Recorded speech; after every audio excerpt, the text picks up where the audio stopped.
Hello everyone, आज अपन पढ़ेंगे राष्ट्रीय आपातकाल। राष्ट्रीय आपातकाल लगाने की प्रक्रिया, कब कब राष्ट्रीय आपातकाल लगेगा, इसको हटाने की प्रक्रिया क्या रहेगी और इसके प्रभाव क्या पड़ेंगे, आज अपन उसके बारे में पढ़ते हैं। ठीक है, आज अपन पढ़ेंगे राष्ट्रीय आपातकाल। क्या पढ़ेंगे अपन? राष्ट्रीय आपातकाल। अनुच्छेद 352 में राष्ट्रीय आपातकाल का क्या मिलता है? वर्णन मिलता है, उल्लेख मिलता है। राष्ट्रीय आपातकाल का क्या मिलेगा? उल्लेख मिलेगा। तो राष्ट्रीय आपातकाल के बारे में अपन आगे पढ़ते हैं। चलो, राष्ट्रीय आपातकाल किन किन कारणों से लगता है, सबसे पहले वहाँ चर्चा करेंगे। जैसे कि सब पहला पॉइंट कहता है कि बाह्य आक्रमण। कौन सा आक्रमण? बाह्य आक्रमण, यानी कोई विदेश अगर भारत में आक्रमण हो जाता है तब क्या लग जाता है भाई? राष्ट्रीय आपातकाल लगेगा। उसके बाद बात करें भारत किसी युद्ध में शामिल हो। इसमें कहीं भी ये वर्णन नहीं दे रखा है कि भारत किसी से युद्ध कर रहा हो, इसमें ये शामिल है कि भारत किसी युद्ध में क्या हो? शामिल हो, तब भी क्या लगेगा? राष्ट्रीय आपातकाल। एक क्या होनी चाहिए? आंतरिक अशांति। एक कौन सा कारण हो भाई? आंतरिक अशांति हो, उस समय भी क्या लगेगा? राष्ट्रीय आपातकाल लगेगा। उसके बाद बात करें चौथा पॉइंट क्या कहता है? चौथा पॉइंट कहेगा कोई भी विदेशी आक्रमण, अगर अपने को संभावना लग रही है कोई भी विदेश भारत के ऊपर आक्रमण करता है, तब भी क्या लग जाएगा? राष्ट्रीय आपातकाल लग जाएगा। तो राष्ट्रीय आपातकाल के 4 कारण होते हैं। पहला कौन सा होता है? बाह्य आक्रमण। तीसरा क्या होगा? भारत किसी युद्ध में क्या हो? शामिल हो, उस समय भी क्या लगेगा? राष्ट्रीय आपातकाल लगेगा। तीसरा क्या है? आंतरिक अशांति। क्या है भाई? आंतरिक अशांति। चौथा क्या है? बाह्य आक्रमण की संभावना के आधार पर भी क्या लगाया जाता है? राष्ट्रीय आपातकाल लगाया जा सकता है। अब इसकी प्रक्रिया क्या रहेगी? चलो प्रक्रिया देखते हैं। प्रक्रिया रहती है आपातकाल लगाने की कि मंत्रिमंडल, जो कैबिनेट मंत्री होते हैं, वो एक लिखित सिफारिश देंगे। किसको देंगे? राष्ट्रपति को। किसको देंगे भाई? राष्ट्रपति को लिखित सिफारिश देंगे। उसके बाद क्या लगाया जा सकता है? राष्ट्रीय आपातकाल लगाया जाता है। तो पहला पॉइंट तो क्या हो जाता है अपने पास कि मंत्रिमंडल की जो लिखित सिफारिश रहेगी उससे क्या होगा? राष्ट्रपति द्वारा क्या लगाया जाएगा? राष्ट्रीय आपातकाल लगाया जाएगा। उसके बाद बात करें दूसरा पॉइंट क्या कहता है? दूसरा पॉइंट कहेगा अपना, अगर लोकसभा, मान लो उस जिस समय राष्ट्रीय आपातकाल लगाना और उस समय लोकसभा भंग हो जाती है, तो फिर अपन क्या करेंगे? राज्यसभा से भी स्वीकृति ले सकते हैं, क्योंकि राज्यसभा तो भंग नहीं होती है, ये तो स्थायी सदन है, और लोकसभा क्या है? अस्थायी सदन है। तो मान लो कभी लोकसभा भंग हो जाती है तो राज्यसभा से भी क्या ले सकते हैं अपन? स्वीकृति ले सकते हैं। अगर मान लो राष्ट्रीय आपातकाल लगा दिया तो फिर लोकसभा का मान लो गठन हो जाता है, तो 30 दिन के भीतर हमें लोकसभा से भी क्या लेनी पड़ेगी? स्वीकृति लेना अनिवार्य है। तो इसमें 2 बातें हैं कि मंत्रिमंडल की लिखित सिफारिश, जो कैबिनेट मंत्री होते हैं उनकी लिखित सिफारिश से भी क्या होगा? राष्ट्रपति क्या करेगा? राष्ट्रपति द्वारा क्या होगा भाई? राष्ट्रीय आपातकाल लगा दिया जाएगा। किसकी सिफारिश से? मंत्रिमंडल, कैबिनेट मंत्री की लिखित सिफारिश। किससे भाई? लिखित सिफारिश से। उसका दूसरा पॉइंट क्या कहेगा? अगर लोकसभा भंग हो जाती है तो राज्यसभा से भी क्या ले सकते हैं अपन? स्वीकृति ले सकते हैं, क्योंकि लोकसभा तो क्या है? अस्थायी सदन है और राज्यसभा क्या है? स्थायी सदन है। तो अपन इससे क्या ले सकते हैं? स्वीकृति ले सकते हैं। मान लो उसी समय लोकसभा गठन हो जाता है तो 30 दिन के भीतर अपने को लोकसभा से भी स्वीकृति लेना अनिवार्य है। राष्ट्रीय आपातकाल के प्रभाव अपन ने देख लिए थे कि प्रक्रिया क्या रहेगी इसको लगाने की, किन किन कारणों से राष्ट्रीय आपातकाल लगेगा। अब आपातकाल लग तो गया है, मान लो आपातकाल लग चुका है, तो इससे प्रभाव क्या क्या पड़ेगा, क्या क्या आपातकाल के प्रभाव पड़ेंगे। तो अनुच्छेद 353 में दे रखा है कि संघ यानी कि केंद्र सरकार की कार्यपालिका का जो विस्तार होता है कहाँ तक पहुँच जाएगा?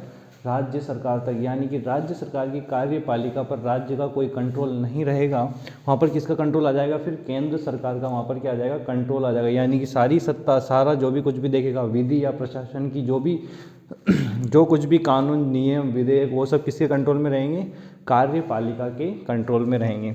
उसके बाद बात करेंगे जो भी राज्य सूची पर जो कानून बनाने की शक्ति किसके पास चली जाएगी? संघ या संसद के पास चली जाएगी। किसके पास चली जाएगी?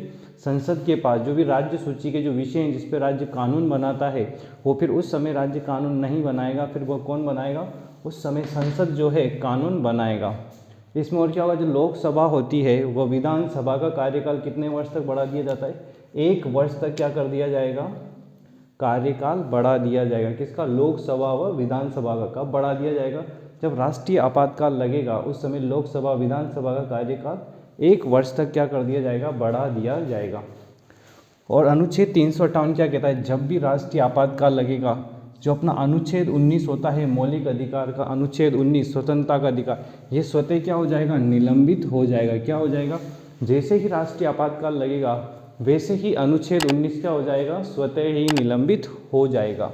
उसके बाद अनुच्छेद 359 क्या कहता है कि अनुच्छेद 20 और 21 को छोड़कर जब भी राष्ट्रीय आपातकाल लगेगा तो अनुच्छेद 20 और 21 जो रहेगा वो क्या होगा, निलंबित नहीं होगा। उनको छोड़कर जो भी अन्य मौलिक अधिकार हैं उनको निलंबित करने के लिए राष्ट्रपति से क्या लेना होगा, आदेश लेना होगा। क्या लेना होगा, राष्ट्रपति से आदेश लेना होगा।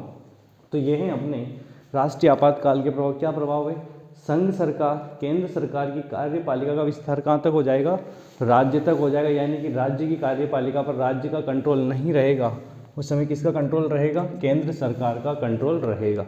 ठीक है। राज्य सूची पर कानून बनाने की शक्ति किसके पास चली जाएगी, राज्य सूची पर कानून कौन बनाता है, राज्य बनाएगा।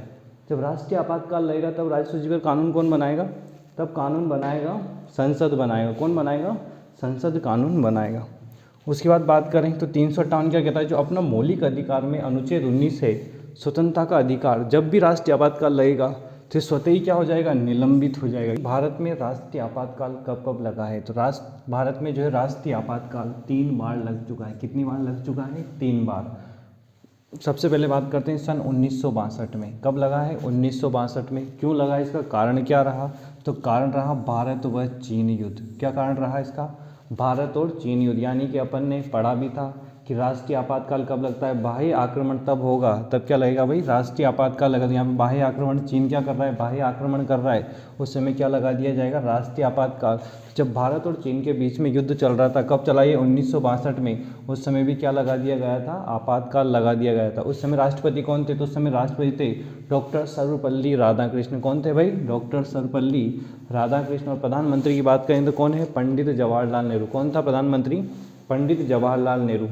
दूसरा कब लगा था, दूसरा लगा था सन 1971 में। कब लगा था भाई, 1971 में। कारण क्या रहा इसका, भारत पाकिस्तान युद्ध। कारण क्या रहा, भारत पाकिस्तान युद्ध। यानी कि ये भी कैसे लगा है, बाह्य आक्रमण। कौन सा लगा भाई, ये बाह्य आक्रमण। उसके बाद बात करें कि राष्ट्रपति कौन था इसमें भाई, इसमें था वीवी गिरी। कौन था राष्ट्रपति, वीवी गिरी। और प्रधानमंत्री कौन था उस समय, इंदिरा गांधी। कौन थी प्रधानमंत्री, इंदिरा गांधी। और 1975 की बात करें तो 1975 में ये क्यों लगा था, इसका एक कारण रहा था आंतरिक अशांति।